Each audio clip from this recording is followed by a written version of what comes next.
Okay. So, thank you everyone for showing up tonight. Thank you for keeping yourself muted if you can. And let's get started. Let me apologize in advance. I have no idea, I am in the Philadelphia area, Luanne's in Virginia area. It's just bad weather tonight. We hope we can stay on the whole time, but if for some reason we freeze or we lose connection, I will try and rejoin, but if we truly lose it, then we will do this another night. But I just want to give you that advance warning because I don't know what's going to happen. Let me put captions on. Okay, we got that going. Okay, so I'm Debbie Schwartz, founder of Rhodes College and Paying for College 101 Group. I'm here tonight with Luanne Lee of your college coach. No, sorry, Luanne. I don't know why. I'm sorry. I'm blanking on You're a college planning coach. You're a college planning coach, yes. And Luanne and I have actually been working together for like 4 or 5 years. So that is just really bad on my part to not remember her full company's name. But Luanne works with us and does a lot of these sessions. We have a program throughout the year. And Luanne actually, she and I do a lot of public sessions related to the FAFSA. So she's a wealth of knowledge on both the financial college planning side and just general admissions information. So thank you for being here tonight, Luanne. Okay, let me share. Oops, Luanne looks like she froze, but I think she'll come back. It's going to be one of those nights. It's going to be one of those nights. It definitely is. Okay, let me share my screen.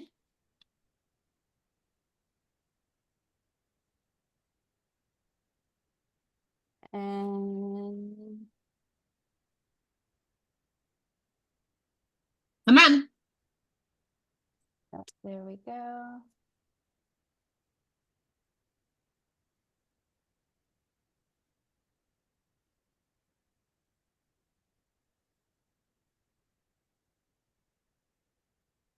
Okay, can everybody see the slides? Just a thumbs up if you don't mind.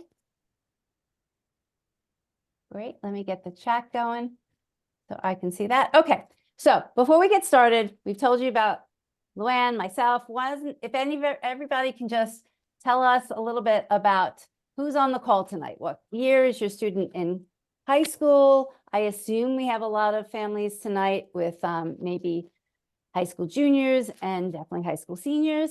If your student has a high school senior, there's no pressure. And if you want to tell us maybe if they heard back from any schools that they applied to, you could just leave it at that. If you want to actually share, if there's a particular school that they did hear back from, please let us know. But again, there's no pressure.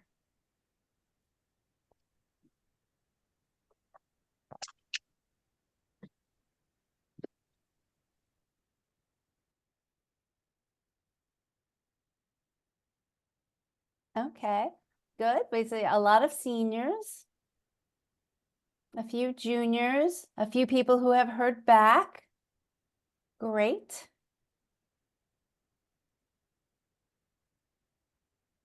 So we do this session, just so you know, we do it every year around this time. It's not perfect timing. Obviously, all the schools have not released their decisions.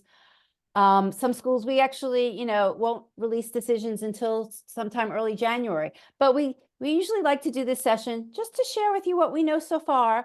And then we actually do this session again, kind of towards the tail end of January, when we do have all like more of the, I don't want to call it final, but a lot more information from more schools. But it's good to just talk about things now because we do start to see trends. And it's just a chance to kind of like share whatever information we have because we want you guys to know, both for families with high school seniors so that you have a sense of what's going on. And actually even more so for families with high school juniors, so you can kind of start to get a peek about what things are going to be like next year. And the other thing is what we're going to discuss tonight, I would call them a little bit more like high level trends. There's a lot of schools, right, that that are sending decisions. We are not going to go in deep on every particular school.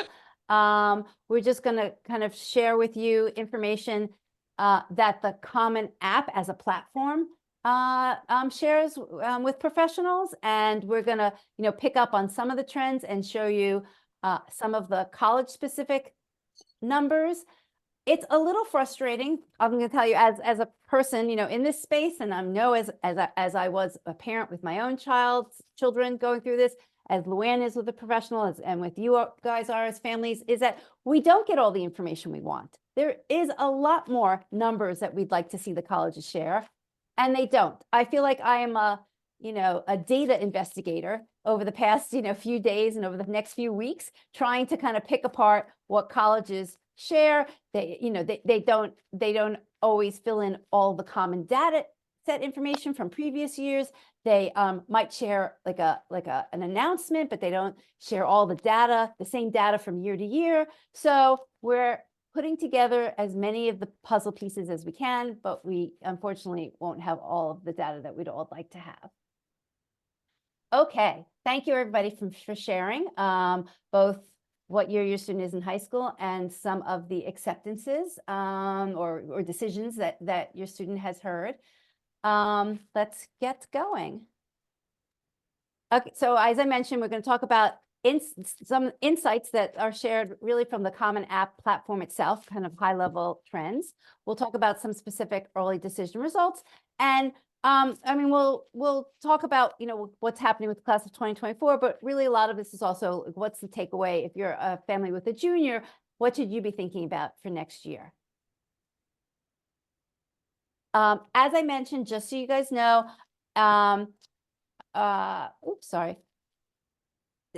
these types of sessions are very similar to a program that we have that goes from January to December.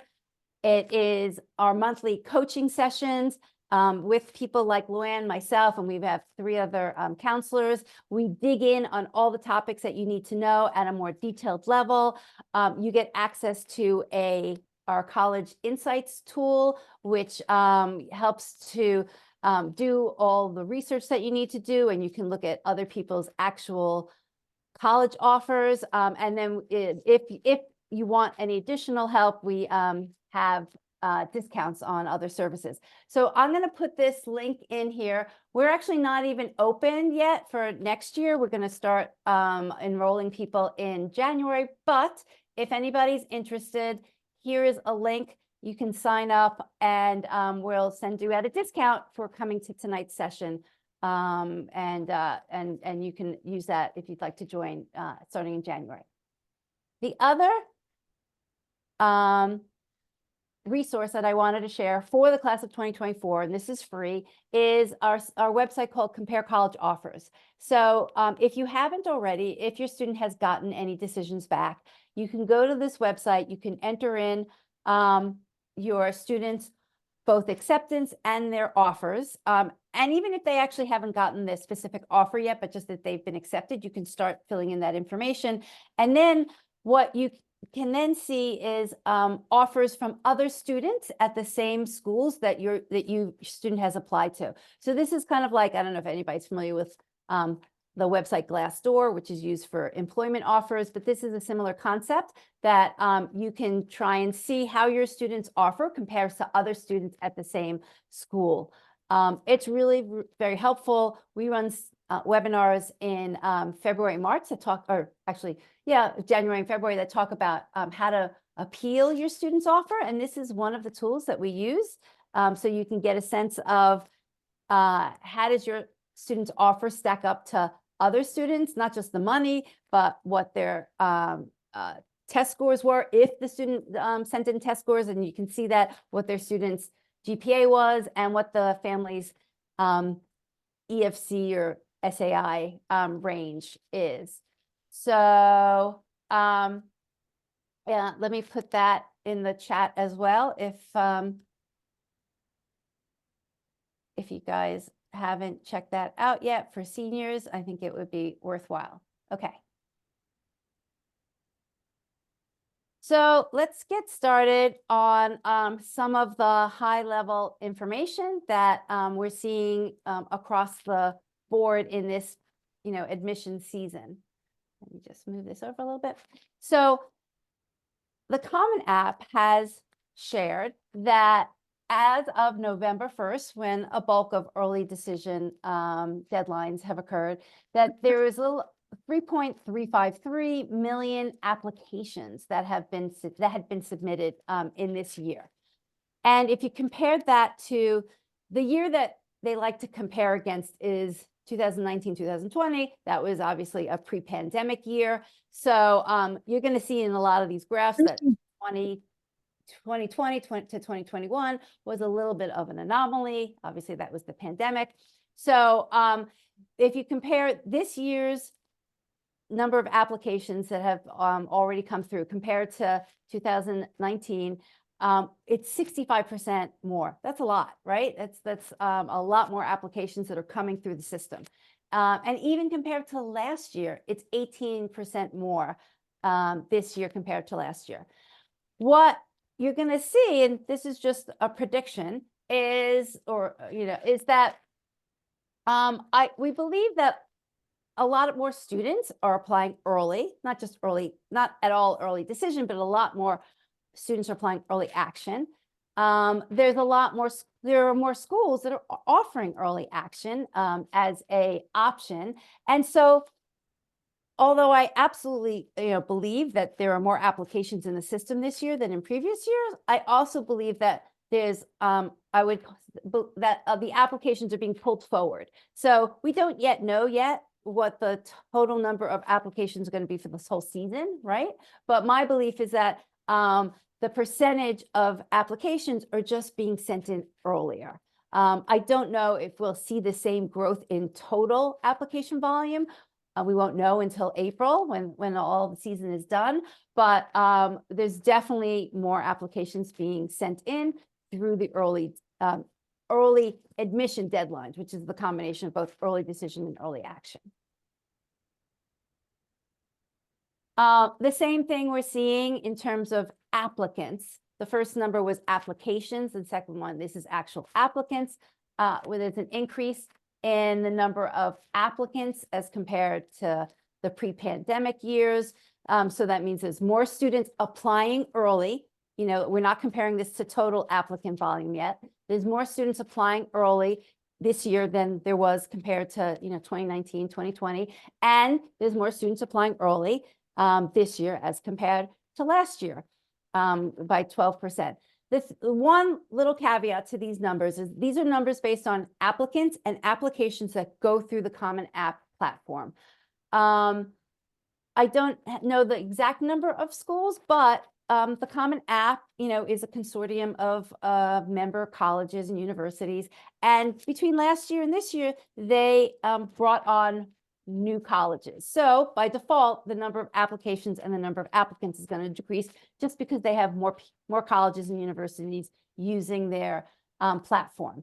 I don't think that accounts for all of the increase we're seeing, but just something to know. And in particular, when they bring on a big public university, obviously that skews the numbers a little bit more. And between last year and this year, one of the big universities that started using the Common App was Rutgers. So again, I don't think it accounts for all the changes that we're seeing, but just something to keep in mind when you do look at the numbers. Hey, Debbie, Yes. I put my my camera off to see, because I kept getting unstable with my internet, but I will add, the University of Maryland system, the Virginia Tech and James Madison were schools that were using the coalition application, and they started using the Common App last year. A huge increase in applications, both early action as well as regular decision, once they started using the Common Application. It just makes it easier for people to do that. And I don't know if it's, if it's just anecdotal, but I noticed that there were a lot more deferrals from early action to regular decision. I think, and there's not, it's not a scientific answer, but I think where a lot of students are waiting to the last minute like quarter to midnight on deadline date for submitting their early action applications. Oftentimes since COVID, there's been, a decrease in admissions offices and whatnot. They're all short-staffed. I don't think that they can really go through all the applicants for what they've been receiving. And I think that's a big reason why some of these applications are going.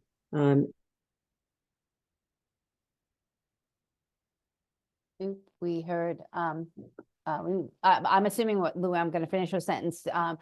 She's assuming that's why a lot of the early action schools are having high deferrals. Right. So Sorry, yes. it Okay. Gotta love these northern storms. So let me just answer a few questions. Somebody's asking, is this per kid or is it kids applying to multiple colleges? So applicants is per student, right? It's number of applicants who have created an account on the Common App. But let me go back. Applications, right, is total number of applications. This is definitely multiple, each student sending multiple applications to multiple colleges. I don't have the number offhand in front of me. There was a number that the Common App quoted that, they track on average number of applications that each student is sending. It did increase this year. I think I'm going to say but don't quote me completely, but it's around 5 applications, that each student is sending. There's been a steady increase. And again, that's average. And there was a study last year that broke down number of applications that students sent, and it obviously varied by income level, and it varied by selectivity of the schools that students were applying to. So, yes, to answer your question, this is number of multiple applications being sent by students. The other slide is actual students that are applying. Somebody's asking, interesting that this data is through November 1st. Some institutions have a November 15th and December 1st early deadline. Absolutely. This is not complete information. They have to have a cutoff, right, at some point, just to kind of gather their thoughts and write their analysis. Usually there will be another kind of update of statistics that are reported probably in the January 15th timeframe. So hopefully by the next time we can present this, we will have more data that covers the November 15th and December 1st deadlines. But I think you're going to probably see similar trends than what we're seeing now, because a huge bulk of early decision, early action deadlines are November 1st, even though there are those other deadlines. Okay, let's keep going. So as I kind of mentioned, we did a quick look at what percent of total volume were the early applications from previous years. So of course, we don't know this year's percentage, right? Because we don't know the total volume of applications that are going to happen. But if we look over the past few years, you can see it trending up.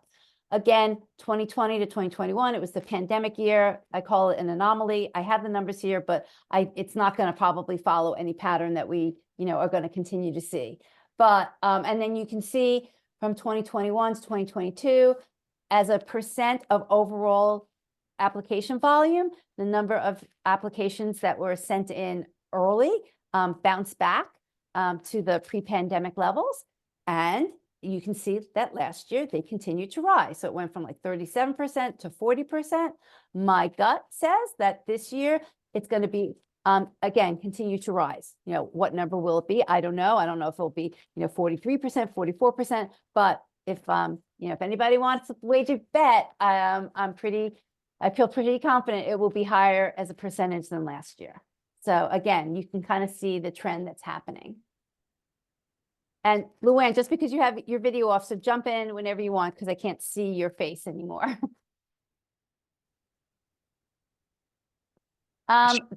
You do them with your phone. Debbie, I Yes. missed everything that you just said. Oh, okay. Sorry. Did you freeze? Yes. Okay, no problem. I just said because I can't see your face, jump in whenever you want. Oh, okay. The next trend that we're continuing to see is that if you look at income levels or household income level by zip code, it's not a surprise that, again, for the early admission season, that majority of the applications come from families that are above the median national household income. Again, you see this every year. We are seeing, though, as a change, in increase, that more families from below the national median, as a percentage change, are applying early. But as a bulk, the majority of the applicants that get sent in are from families above the national household income.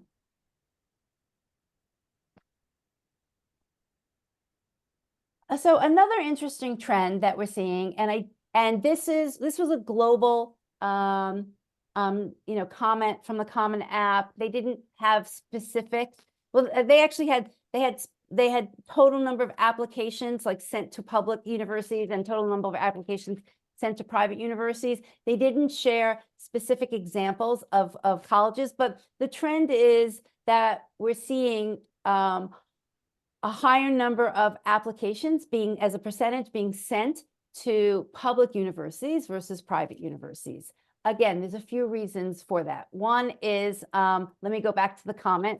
It's the second bullet point here, is that the Common App over the past 10 years, it has been adding more colleges and universities to the platform, and they happen to be adding some large public universities. So of course, that's going to skew their numbers. And of course, that's a good reason why, as a percentage, they're seeing more applications going to public universities versus private. But put that aside, I did take one school in particular. This is Florida State University, FSU. And of course, this is just their particular numbers. I don't remember, they are on the Common App. I don't remember when they joined the Common App. And maybe this is part of what's causing some of their increase, because I don't think that 10 years ago that they were on the Common App. So to Luanne's point, I think when a university joins the Common App, by default, they tend to see higher application numbers because it's just so much easier for students to send in an application. But again, putting that aside, I think even with that, we're seeing larger number of applications being sent to state universities. These numbers, particularly from FSU, combine both in-state and out-of-state. And you can just see, from 2007 to 2022, I don't have the exact numbers, we're just looking, this is from FSU's website. We're just looking at the trend. It's obviously gone up tremendously. They compared the numbers from 2022 to 2016, which is kind of where I was picking, and saying that their number of applications have gone up 157%. That's huge. I'm sure if we could see these application numbers at other big public universities, we'd see similar trends. So, why is that happening? One is school, it's no surprise to all of us that college is becoming more expensive.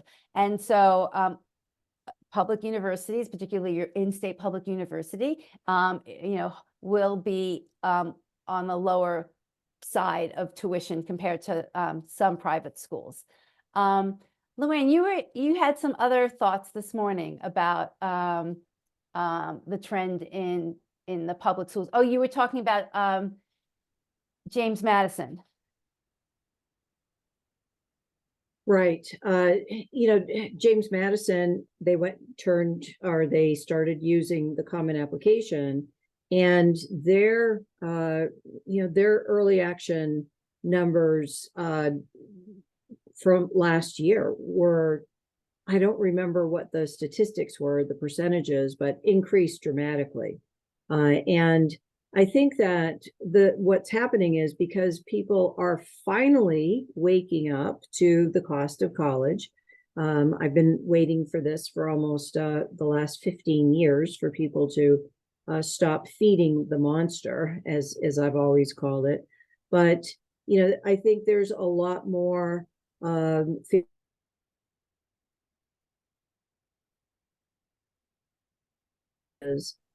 getting those applicants in earlier. One, because, you know, a lot of schools will say, well, geez, we have a priority deadline date for to be considered for merit. Again, my connection is unstable. Yeah, Luanne, if you take your video off, we heard, I'd say 3/4 of what you said. Okay.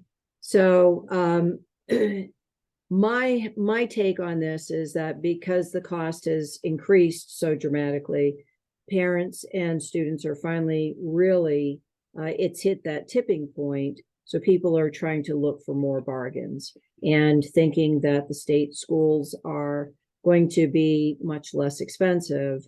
But the reality is that depending on, you know, your stats of your student, sometimes those private schools are going to give more merit where the state schools are not able to give as much. And so if they do their due diligence before this time of year to find those things out, that's another reason I think why there's such an increase in these early action and early decision applicants that are going in. And to Luann's point, if you looked at the pure sticker price, right, of public universities versus private universities, most likely the sticker price of a public university is going to be less. But if you do your research, and hopefully a lot of the families that are on here who are class of 2024, there you can find private universities after they give out a merit scholarship, if your student, you know, is in that segment of students that might receive one, that your net cost could be less than your public institution. It's not going to kind of just magically happen. You're going to have to research and see where your student is, you know, at that top 75th percentile or higher. What you have to research what the average merit scholarships are that the college offers, and then run the net price calculators. So it's a little bit of, I would say, a little to medium amount of work. It's obviously worth it if you can find those schools that are private schools that after any sort of scholarships that they're offering to your student, that the net cost is going to be less than your public school. Okay. And sometimes it's not even, you know, it may be the same price, but it's going to give that student options that they wouldn't otherwise have had, smaller classroom sizes, or, you know, other internship opportunities or research opportunities, or whatever the case is. It just gives them those options that they may not have had if they had thought, geez, I can't apply to this particular school because it's so expensive. So let me address a question that somebody has that's asking demographically, are there just more kids that I'm assuming you're asking, are there more kids that are in high school, graduating from high school and going on to college than in previous years? And I don't have the exact number. I should have researched it, and I will pull it up because I'm always interested in looking at that. But from, you know, previously looking at those types of stats, the number of students in high school, the number of, you know, students becoming 18 is decreasing. And in fact, we're going to be coming towards what they call the demographic cliff. I think it's in the class of high school class of 2026, where there's a large decrease in the number of 18-year-olds. I think if there's an increase in the applicants, and we're going to get to it, and somebody's kind of alluding, it is coming from that there's not necessarily more 18-year-old students out there going to college. There are different groups of the population that are now increasing their college-going readiness. That's one. And there's an increase in international students as the second one. Oh, okay. And actually, here we go, as what I just kind of started to allude to. So underrepresented minority students, we are seeing more of them apply to college, and actually even more of them applying early to college. So the first chart shows that underrepresented minority applicants increased 67% this year compared to 2019. I don't have the raw numbers in front of me. It's a big increase, but in terms of URMs as a percentage of the overall, oh, there it is, as the overall applications, there's still, you know, about a quarter of the number of applicants that are sending in applications. So we're in, as a group, we're seeing the highest increase in underrepresented minorities, you know, applying, but overall they are kind of hovering around a quarter of the number of applicants who are applying early. And again, in the same trend, we're seeing a higher number of first-gen students applying this year, 43% increase if you compare this year to the pre-pandemic year. This is actually an interesting trend. It's slightly different than in previous years.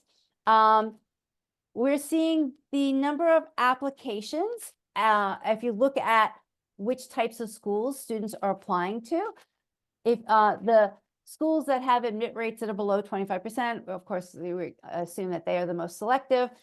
They're still seeing a growth in applications of about 59%. But it's leveling off. So it was about that number last year. It's still, you know, growing, but it's not growing faster than it used to grow. Where we're seeing higher growth rates in terms of the number of students sending in applications are to the schools that have a 50% or higher acceptance rates. So to Luann's comments earlier and to what people have, you know, started writing in the chat, it's probably a combination of each student sending out more applications, right? And so they want to kind of make sure that they have options. And so they're maybe now, and because, you know, the one thing we haven't said, which I think is obvious in a lot of things that we talk about, is that applications, particularly at the selective schools, are almost like a lottery. You know, there's so many students with the qualifications to get in, that it's really dependent on the individual schools, you know, institutional priorities, which we don't always have enough insight into. And so because the really selective level is so much of an unknown about, you know, whether your student's going to get in or not, that more students are applying to the less selective schools to feel like at least they have an options, at least they know of a place that they can get into, and they can go as backup. I don't know, Luanne, if you have any other comments that you want to add to this trend. You know, I just think that I'm watching the chat, and yes, these students are applying to more and more schools because, you know, there's that frenzy. Oh, well, I have to apply to more schools because they keep saying I've got to, you know, cast a wide net. And I keep seeing students that they get accepted, but yet I don't want to attend that school. Why are they applying to schools that they have no intention of attending? And I think that's, you know, that's feeding on what we are seeing right now, where there's just so many applications. There's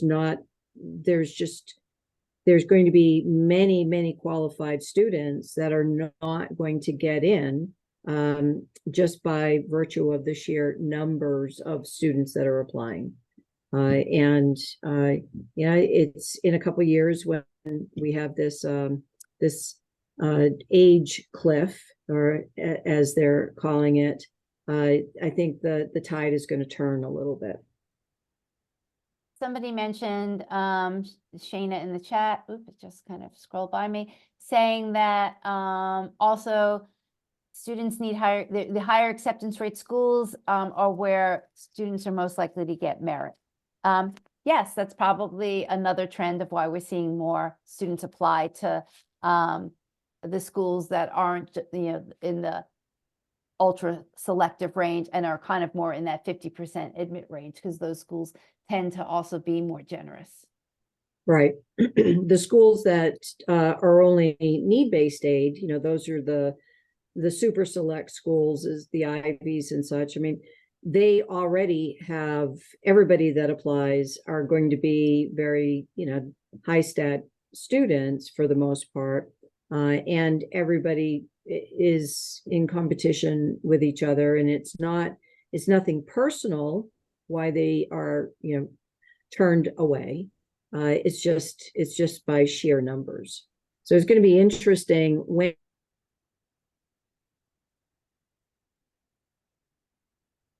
how that's going to change things. So it's the next few years are going to be kind of interesting. So continuing, and somebody already brought this up, there is an increase in international applications. I mean, honestly, international applications were always a good percentage of the number of students that were applying. Of course, during COVID, we saw a definite decrease, but that's continuing to bounce back. So this year, compared to, again, the pre-pandemic year, there's been an 87% increase in the number of international students. Of course, colleges like the international students a lot because a large number of them tend to be full pay families. So it's just interesting to see also what countries these applications or applicants are coming from. Has been a decrease in the number of students applying from China, but there's been a very large increase in the number of students applying from India, and also Ghana and Nigeria. That's kind of an interesting thing to watch. So international students are coming back, but they've started coming back. They're increasing in the numbers. And that will put pressure on the number of domestic students that colleges will accept. This is not new news, but just wanted to share it. The number of schools that are test optional has kind of remained steady. And the number of students reporting their scores, seems to be hovering around this 50% mark. I encourage everybody to look at a school's common data set, and I'm assuming the class of 2024 high school seniors, you're familiar with common data sets. There is one section, I don't know the number or the letter of the section offhand, but it's kind of towards the beginning, where it shares how many students who enrolled how many freshmen who enrolled at that particular school submitted their test scores. So this is just interesting information for the class of 2025. A school can definitely be test optional, and then you look at that particular number and they seem to have a lot of students who enrolled who also submitted their SAT scores. I mean, we're missing a piece of information that they don't share on the Common App, and that's obviously the number of students who applied and what the breakdown of who submitted their scores and who did not. But by looking at the number of students who enrolled who also submitted their test scores, it gives you a peek into if that particular school, even though they're test optional, seems to be leaning towards looking at students or accepting students with test scores a little bit more than without test scores. So I just encourage you to look at that information on the common data set. I did pull up, let me see if I can find it, just to kind of share with people.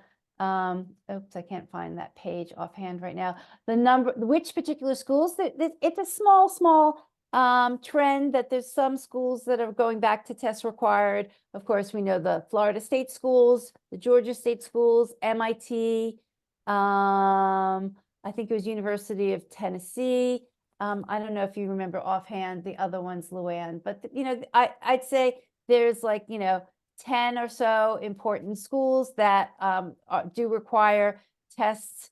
A bulk, 96%, are test optionals, and then there's the California schools system that is test blind, and a few others that are test blind as well.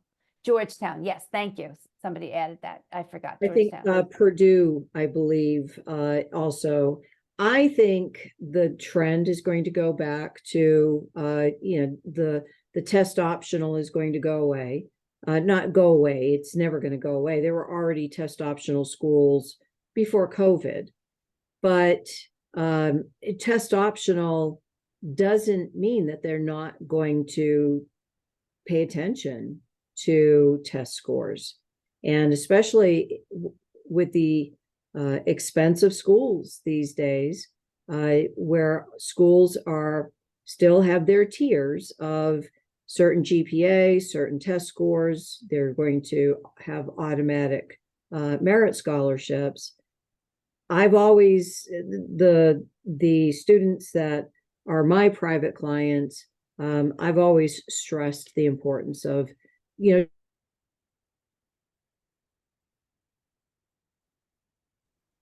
scores. And I've had kids that have had, and I've seen some of the questions. Geez, my student only got a 34 on their ACT. Should we submit it or not?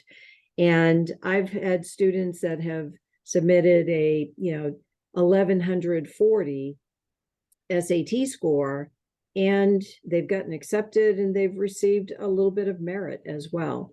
So I think, we've got to rein in our expectations on these scores, and especially if you're trying to get some of those automatic merit scholarships.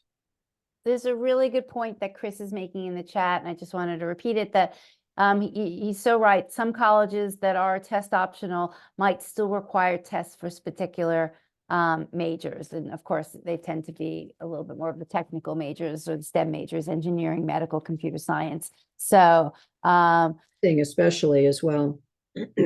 yeah, so that's kind of a good tip for the families with juniors in here. Just because the school's test optional, it may not be, depending on the major that your student's interested in. And if any of you are homeschoolers, usually they still require homeschoolers to submit test scores. And another interesting comment from Tara saying that many schools are asking for test scores upon deferral. Interesting. I honestly had not heard or seen that yet, but now I will be asking more about that. Tara, do you mind sharing which school that is, if you know? Okay, while we wait for Tara, this was a really interesting, I mean, I kind of suspected it, but to tell you the truth, I recently saw in an article that somebody pulled together the actual data. This is a very good article if anybody wants to look at it. It is in slate.com. It's at the bottom here at my source. The name of the article was Early Decision Benefits Rich Kids. That doesn't necessarily mean that it's evil. And they kind of discussed, honestly, the financial implications of early decision, which you can just, obviously, it's pretty obvious that what it means is that for schools that start to rely heavily on early decision, it decreases their volatility, because they can more easily predict their final yield. And yield is the number of students who they accept, and who finally decide to come to the school. So if you're accepting 50% of your class as early decision, you have a much better, obviously, much earlier on what the finances are going to be of that class, how much revenue they're going to bring in, and how to manage the other 50%, or you have a better idea of how to manage the other 50% because you've basically guaranteed the first 50% of your class up front. So, it's just it makes some schools actually economic sense of why they're doing early decision. And it's not just but there are obviously inequalities that early decision causes. I found this chart very interesting. Again, I didn't pull the data, somebody else did who wrote the article. But some of these schools, Tulane, look at that, from 2018 to 2022. So in 2018, they were accepting 28% of their class early decision. Now, 68% of their class. So again, put aside, all the issues with early decision, because if colleges are going to continue to do it, you need to deal with it, particularly this is for the class of 2025. And if your student is interested in these schools as a sampling and you're not applying early decision, you're probably going to miss the boat. You're not even going to have a shot. If a school is taking, in somewhere between 65 to almost 70% of the class early decision, then it just becomes much harder to apply and get accepted in regular decision. And most likely they're looking for different types of students from different backgrounds that they're going to fill the class with during their regular decision rounds.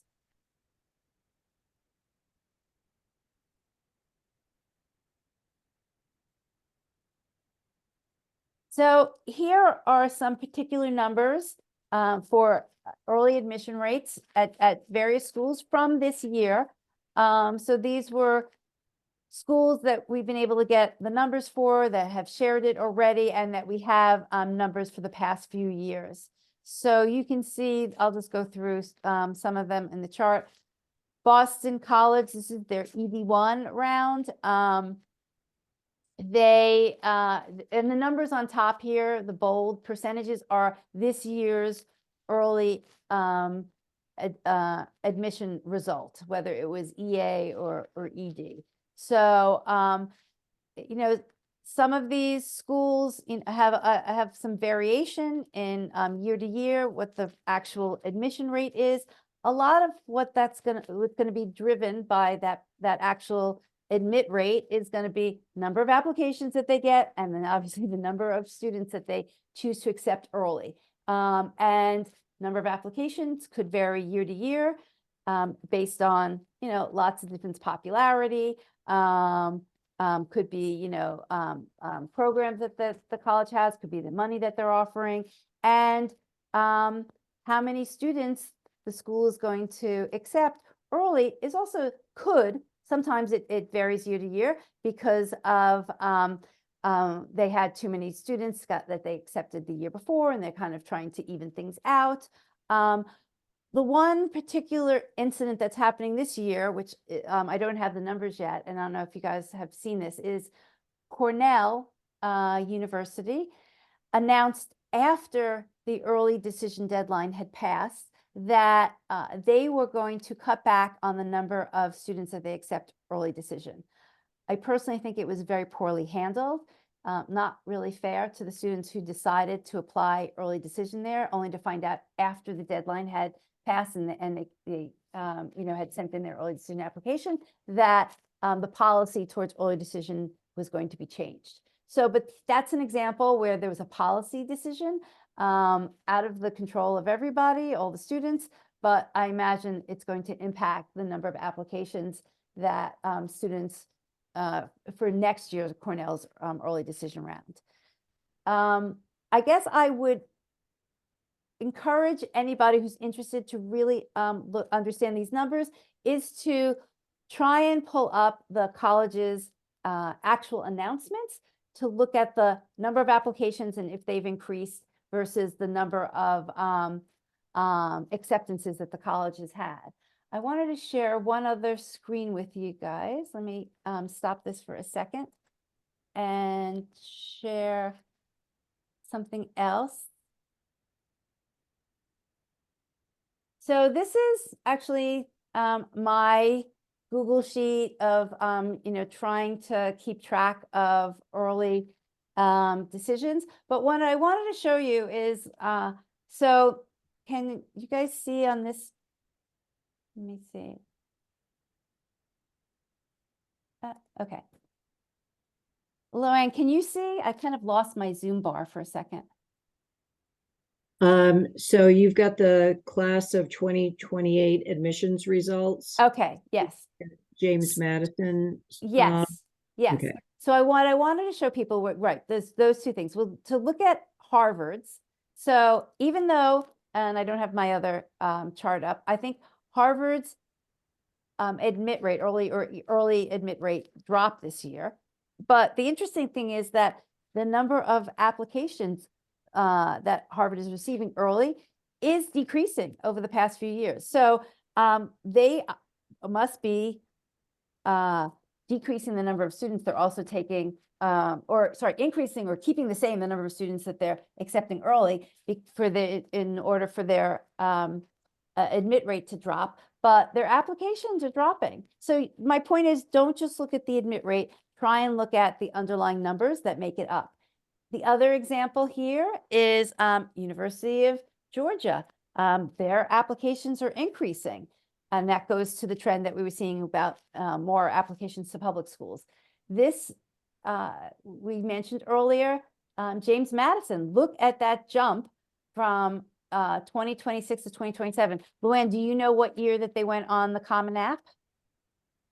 It was last year. Okay, so that's the reason. That's that jump in from 2026 to 2027. We don't have the number yet for 2028. It'll be interesting to see if it's going to continue to rise. Yeah, James Madison, Virginia Tech, and University of Maryland, huge increases because of changing to the Common App.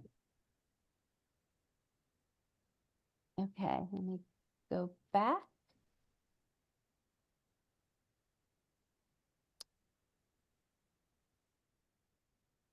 So what can we take away for a little bit more for the class of 2025? Sorry, let me just get my chat back. It's not new news. As you know, since the pandemic year, as the barriers to apply have dropped, and those barriers, the biggest one was test optional.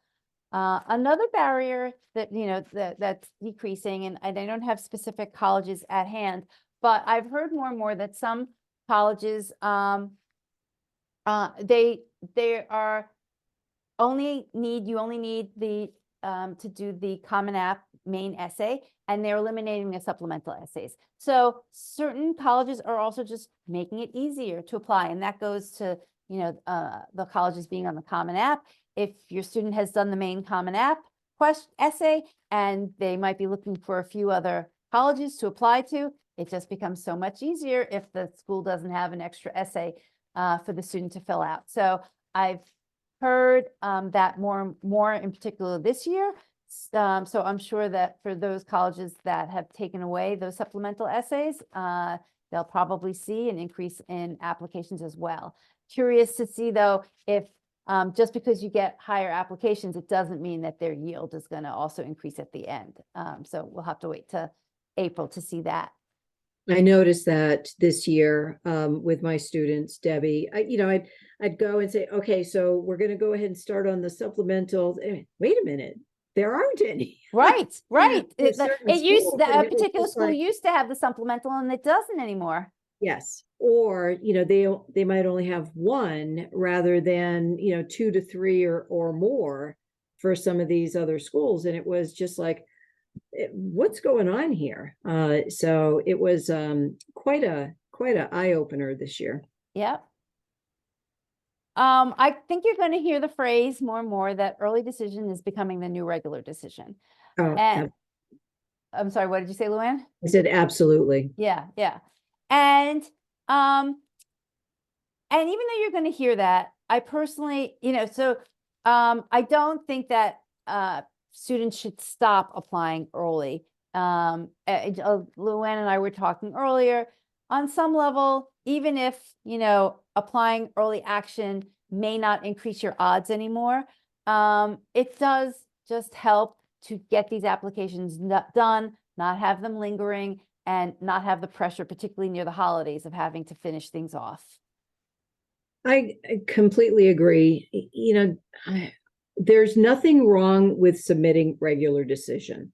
I've had this conversation for several years with parents. They're, really stressed out if they came to me so late in the game. They said, "Oh, but we can't submit early action." It's not the end of the world. Regular decision is, you have a lot of really bright kids that are applying regular decision because they either have a lot going on or procrastinating or whatever. You just don't find out your answers until so late in the game. So if they can have a combination of a couple of rolling action schools, a couple of early action, and then, still have some of those, I hate the word dream school because they become financial nightmares. But if they want to apply to, one of those dream schools, regular decision, it's the stress is off. So that's how I've always looked at it. And it was explained to me by an admissions person several years ago, early decision is, if it's a financially accepted that, this is going to be affordable to you, if your student has got a little bit less in stats, maybe not the top 10% or 20% of SATs or GPA or such, and but they're making a commitment. I'm willing to attend this school. They have a little bit of a better chance of getting accepted during that early decision.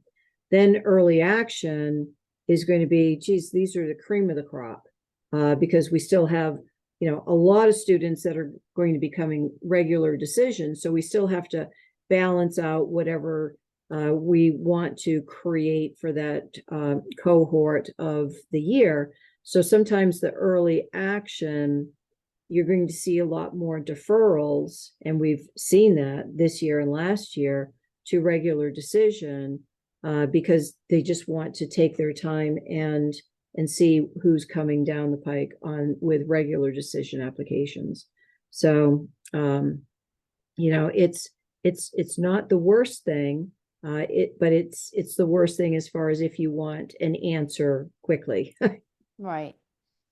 I think we continue to see, and as long as early decision, is around, and I think it will be around for a while, that early decision, depending on where you apply, and as Luanne described, depending on what your student stats are, does give an advantage, and if your student's applying in that round.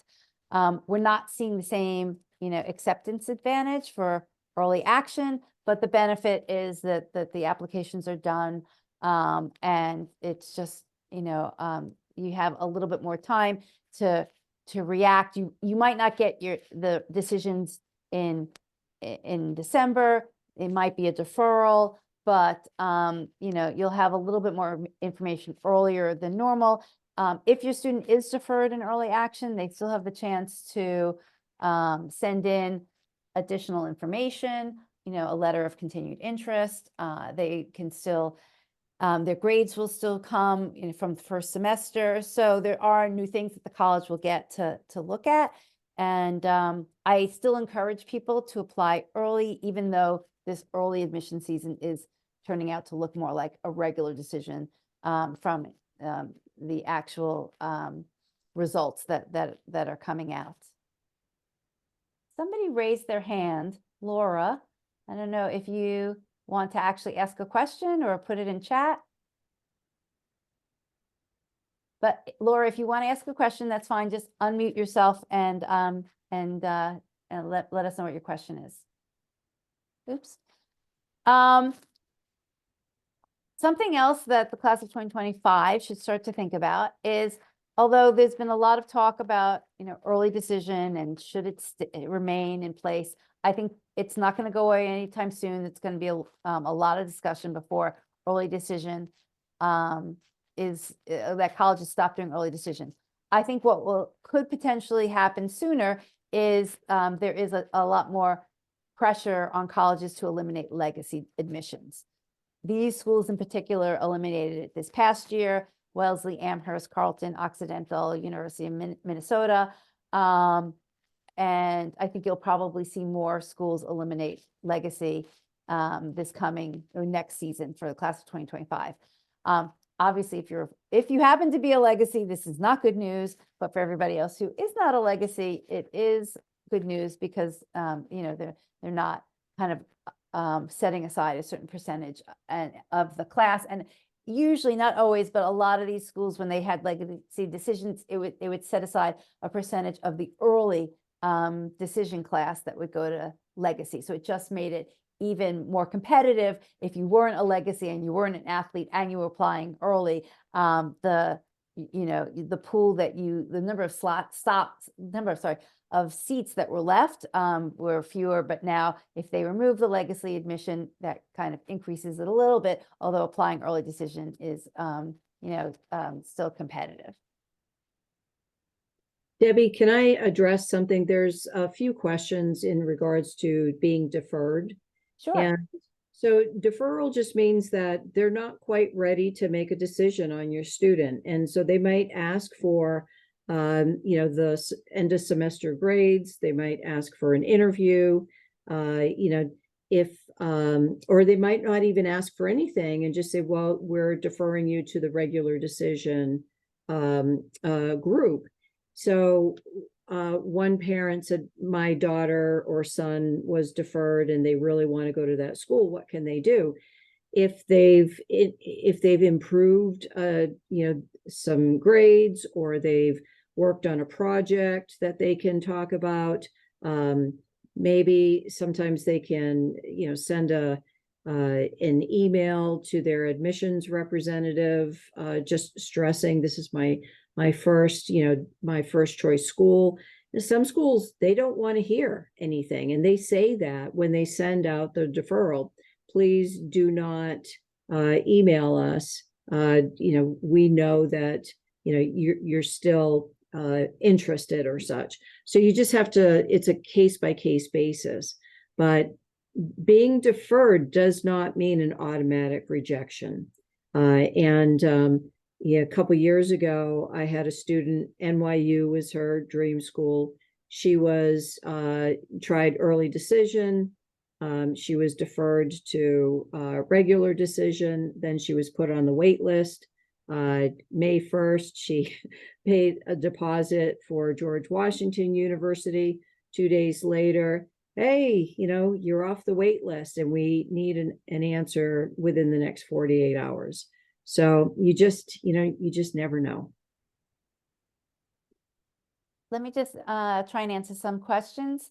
Somebody is asking, are the figures for the percentages of students admitted through either early decision or early action found in the common data set?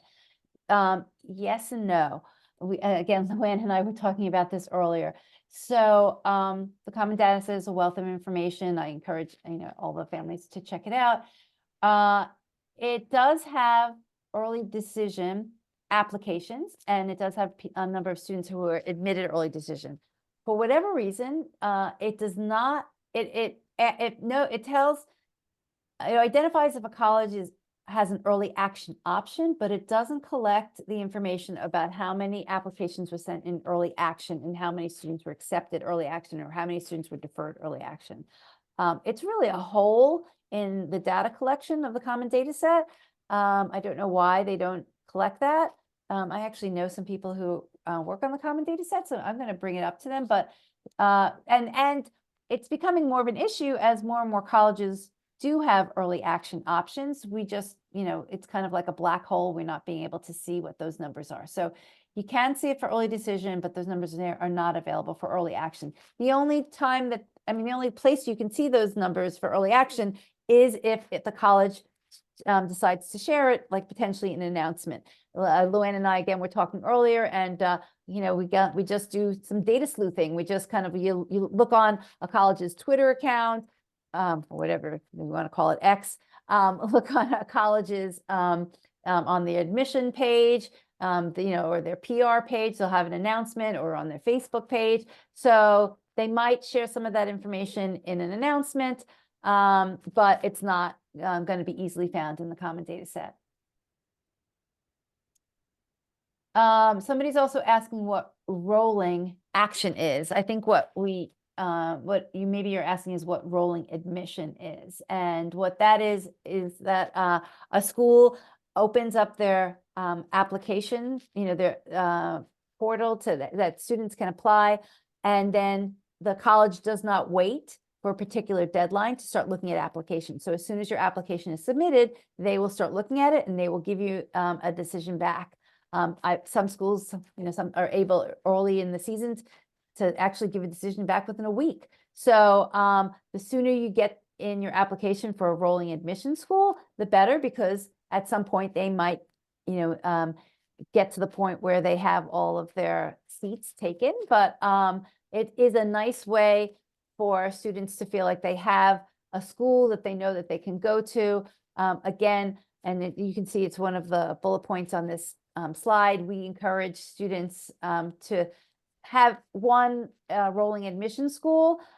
Sometimes it's the state school, depending on the particular state.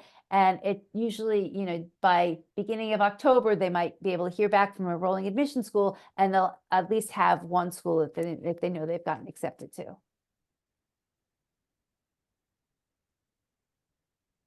Okay, and then one other comment, and Luanne, I don't know if you have anything to add to this. I see that somebody said that the stress might be off for the students, but it's not necessarily off for the parents, because they didn't feel comfortable to let their student apply early decision because of the need to have to compare financial offers.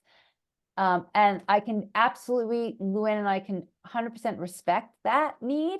Obviously, families should only apply early decision if they've run the numbers on the net price calculators and they feel comfortable with what is predicted that if the college is going to cost them, or if by chance they just don't have any financial concerns and they're willing to pay, what the sticker price is of the college. So, but other than that, it's completely necessary for a lot of families to apply, not be able to apply early decision because they can't make that financial commitment without having to see multiple offers from colleges. That's probably the majority of the families. And if you're in that category, you shouldn't feel the pressure of applying early decision. I don't know, Luanne, if you want to share any stories of families who have applied early decision with not really either understanding the costs or not really understanding. They might have understood what the college is going to cost them, but not really understand how they were going to fund it. Right. I am not a big fan of early decision because of the financial side of things. And if somebody's going to apply early decision and they know how they're going to pay for it, this is their child's number one school, as far as I'm concerned, if you know all the pros and cons, but if you have a student who is applying to multiple schools to try to see how much merit are they going to be offered, are they applying to some of these selective, scholarships, like UVA has the Jefferson Scholar and whatnot. If you're really looking for merit, and casting that wide net for merit, I would never advise to choose an early decision application. Over the years, and I've been doing this for a long time, I think I've only had probably half a dozen students that have submitted for early decision. And a couple of them, they just knew that was the school I wanted to attend. It was affordable. I have time for the acceptance to come in, and if I don't get accepted, I can still apply to several other schools, regular decision. They knew that they weren't going to get any merit. The particular school didn't have merit.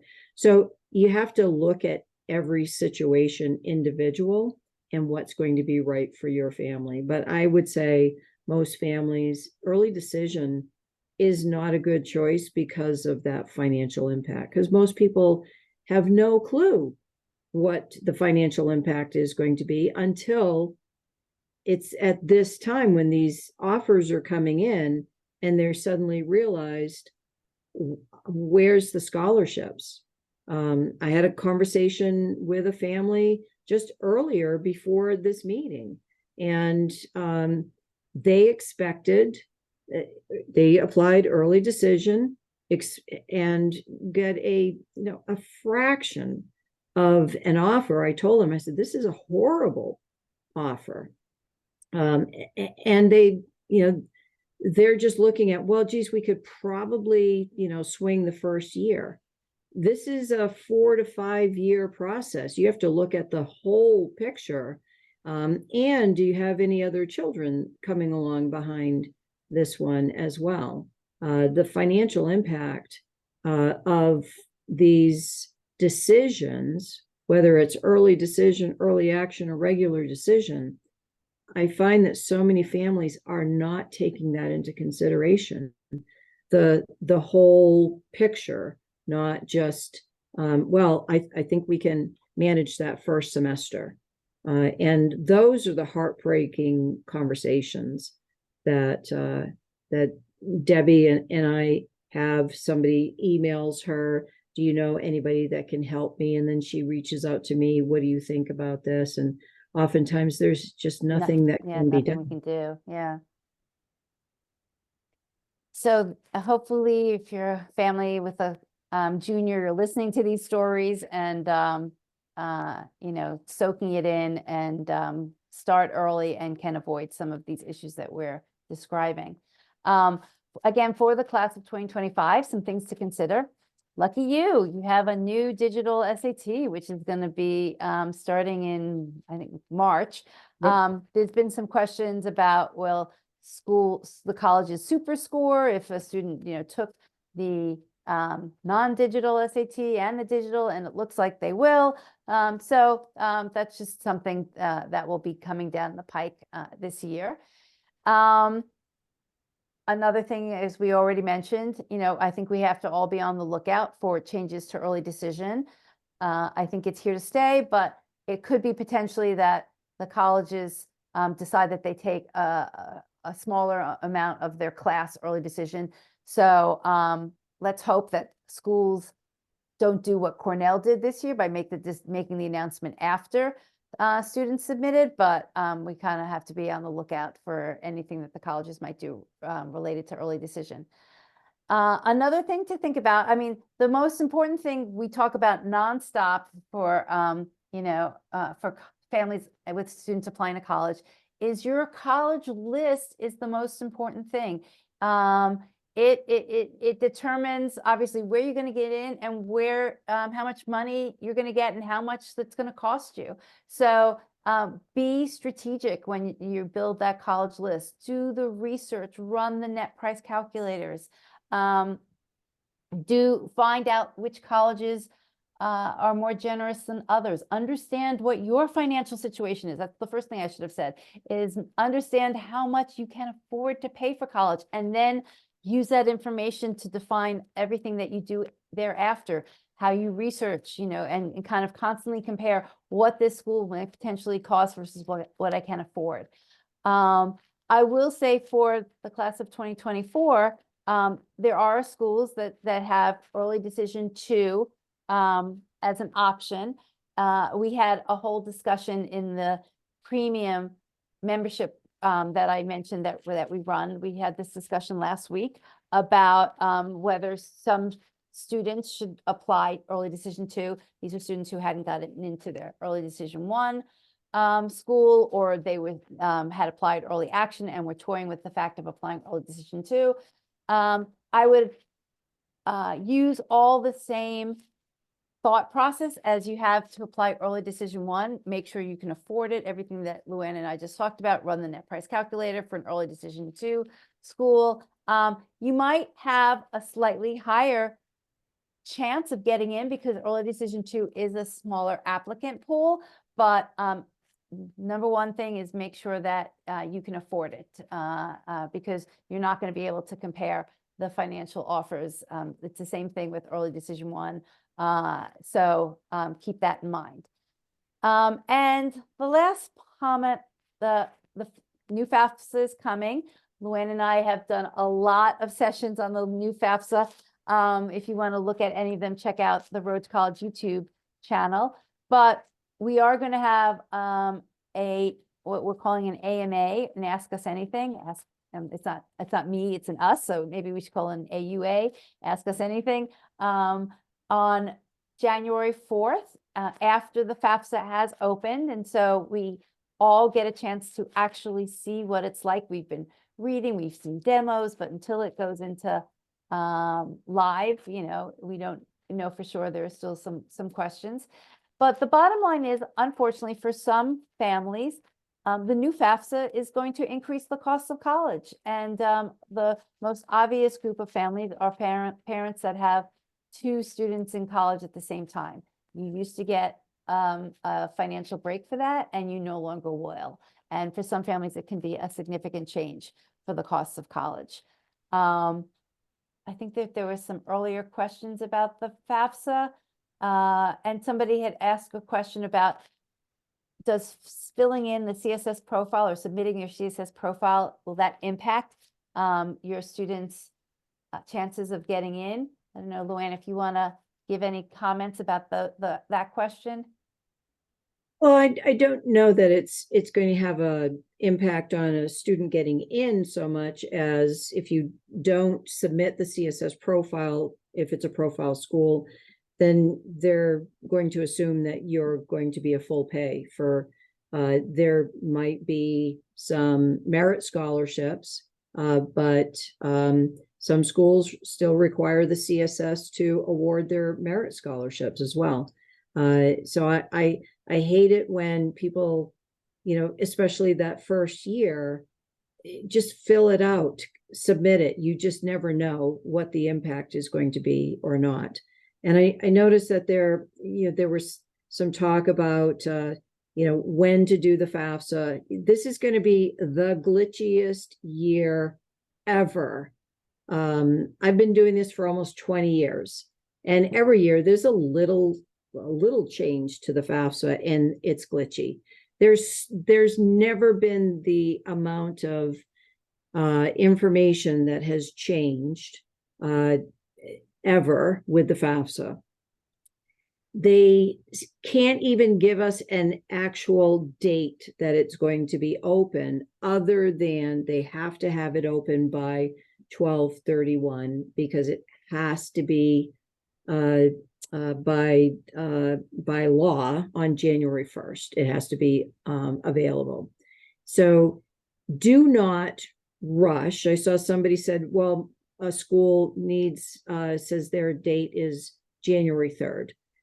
Believe me, none of the schools, though that's the old rules, none of that is going to apply this year, because your information is not going to get submitted from FAFSA to the schools until the end of January.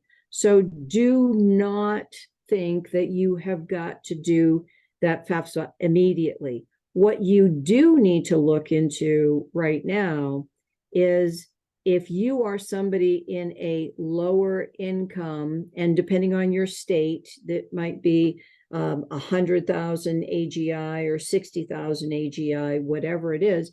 Some of you have state aid that is a first come, first serve. FAFSA federal aid is not first come, first serve. I don't care what anybody says, but state aid is. And so there are states that had their aid applications tied to the FAFSA. So you'd finish the FAFSA, and then it would automatically allow you to submit your state application. That's not going to happen this year. So if you are in that situation, look to your state education association. Many of them, those applications are open. You do not have to wait for the FAFSA to submit those applications. That is something that you can do now without the FAFSA. And I think a lot of families are going to miss out on that state, those state grants and such, because of the delays with the FAFSA. And they're going to wait until it's, confusing, and, oh, geez, I thought we were going to be able to just do the FAFSA, and it's going to go to the state. And this is just something that was announced just a few weeks ago. So, the schools are unaware of it. I'm talking about high schools and such. So if you're in that situation, don't wait. look up to see, do you qualify for any grants? But don't try and do the FAFSA immediately because you're afraid of missing out on those federal funds. I am going to, I have a family that is going to be my guinea pig, and we're going to file their FAFSA on January 2nd. They have a student that is already in college and a high school senior. So we're going to get both of those scenarios just to see how is this all going to come together. So Luanne, maybe the other thing let's talk to people about now is the delay of information that's going to happen. Families might not be aware about the delay that the information is going to have to get to the colleges, and what you shared with me that there might even be a postponement of the May 1st decision day.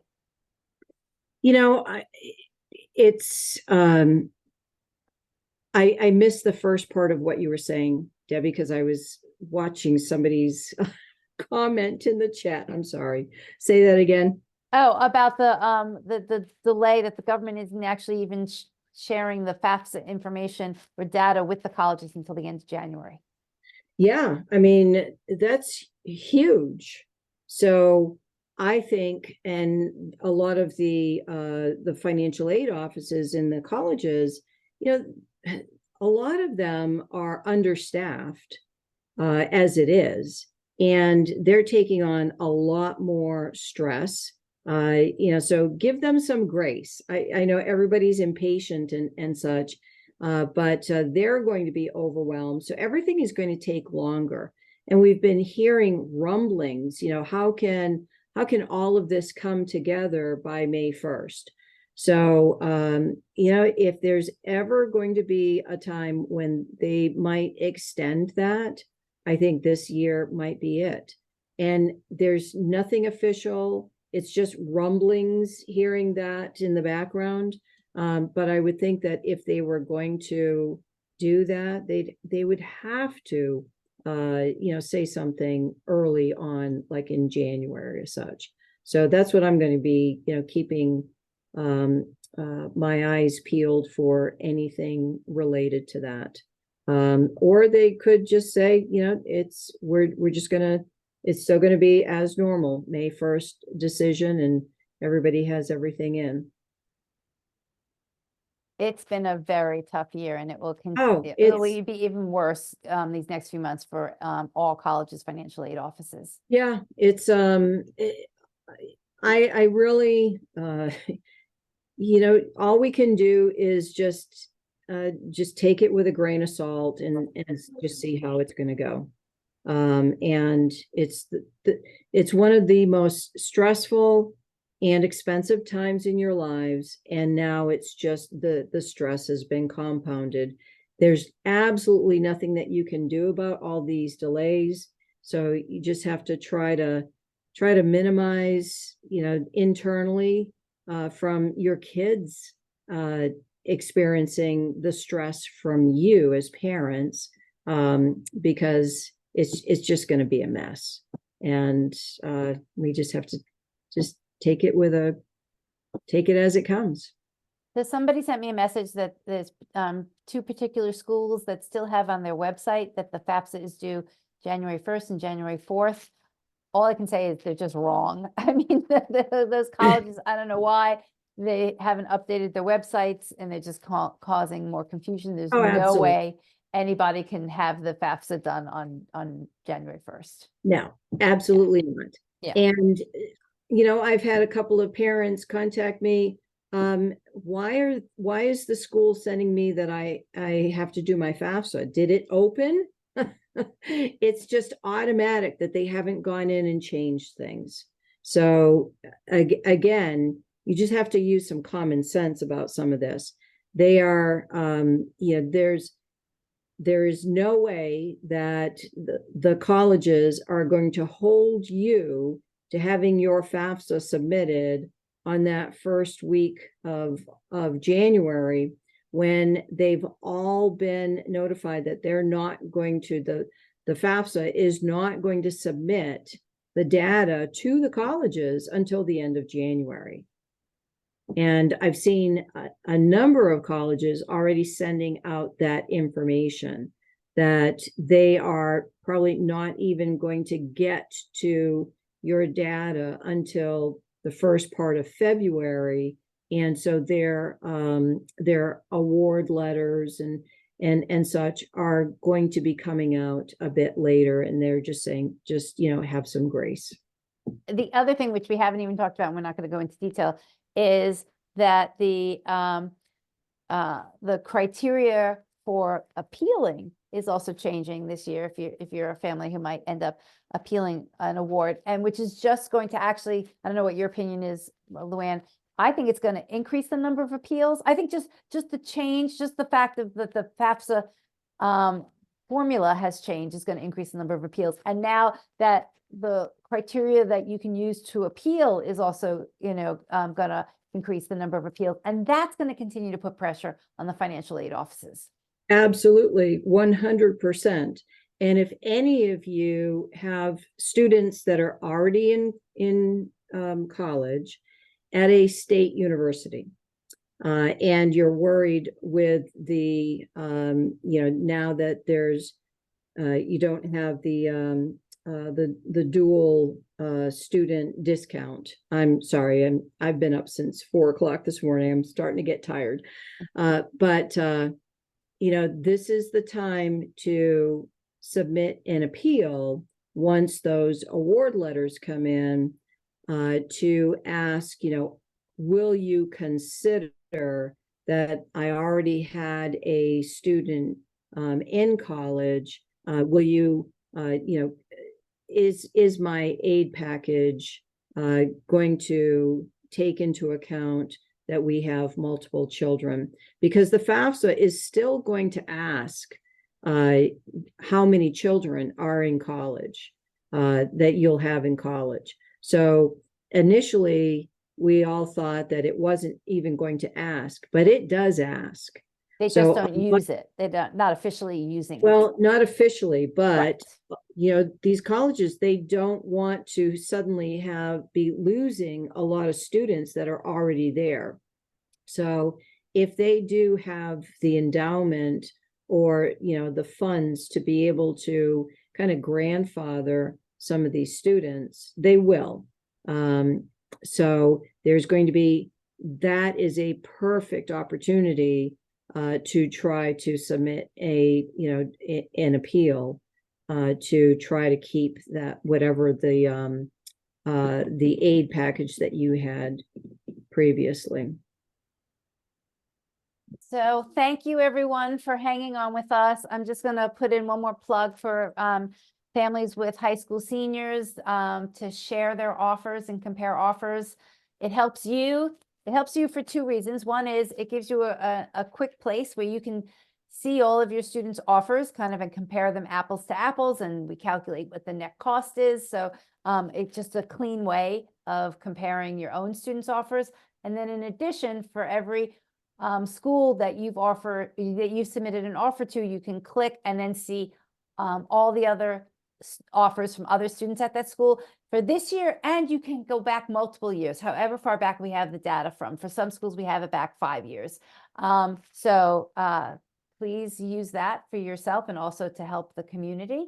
If you are a family with a junior and you want to kind of be part of these discussions all the time and want to join our membership, I put in a link in the chat to join the wait list right now, and then we're gonna open it up starting in January.